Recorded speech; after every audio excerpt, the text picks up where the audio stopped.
సంకశ్చై కదంతశ్చ కపిలో గజకర్ణకః లంబోదరశ్చ వికటో విఘ్నరాజో గణాధిపః. శుక్రవారం సంకటహర చతుర్దశి సందర్భంగా తిరుపతి వినాయక సాగర్లో వెలిసిన సంకల్ప వరసిద్ధి వినాయక స్వామి వారికి ఆలయ కమిటీ సభ్యులు గుండాల గోపీనాథ్ రెడ్డి ఆధ్వర్యంలో ప్రత్యేక అభిషేక పూజలు నిర్వహించి నైవేద్యం సమర్పించారు.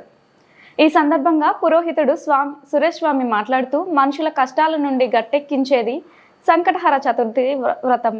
విఘ్నాలను తొలగించే గణపతికి అత్యంత ప్రీతిపాత్రమైన తిథులలో ప్రధానమైనది చవితి తిథి. రెండోది సంకష్టహర చతుర్థి. పౌర్ణమి తర్వాత 4వ రోజు వచ్చే చతుర్థి రోజున చేసే వ్రతంను సంకష్టహర చతుర్థి లేదా సంకటహర చతుర్థి వ్రతం అంటారు. సంకటములను తొలగించే సంకటహర చతుర్థి రోజున వినాయక స్వామికి పూజలు నిర్వహించడం వలన అన్ని శుభాలు కలుగుతాయని అన్నారు.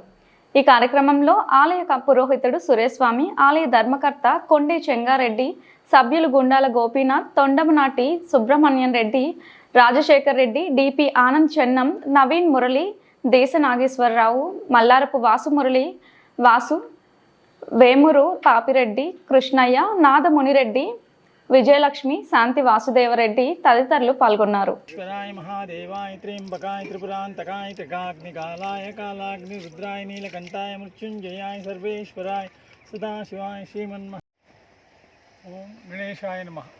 ఈరోజు విశేషమైన శుక్రవారం సాయం సంధ్యా వేళ ప్రదోష కాలంలో సంకటహర చతుర్థి. ఈ చతుర్థి వినాయకుడికి విశేషంగా ప్రతీ నెల సాయం సంధ్యా వేళలో బుధవారము, శుక్రవారము ఇట్లా ఈ విశేషమైన వారంలో ఈ శుక్రవారం లక్ష్మీ గణపతి అని చాలా ఇది సంకటాన్ని ఒక్కొక్కరికి ఒక్కొక్క సంకటం, ఆయుష్, ఆరోగ్యం, ఆనందం అన్నీ కావాలి అనేసి ఆయన సంకల్ప వరసిద్ధి వినాయకుడిని మొక్కుంటే అన్నీ తీరుస్తాడనేది నమ్మకం.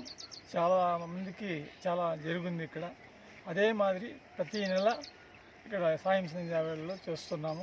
ఈరోజు విశేషంగా పూజలు, అభిషేకం, అర్చన అన్నీ చేసుకొని అందరికీ మంచి జరగాలని జై గణేష్ మహారాజ్కి జై, జై గణేష్ మహారాజ్కి జై, జై గణేష్ మహారాజ్కి జై.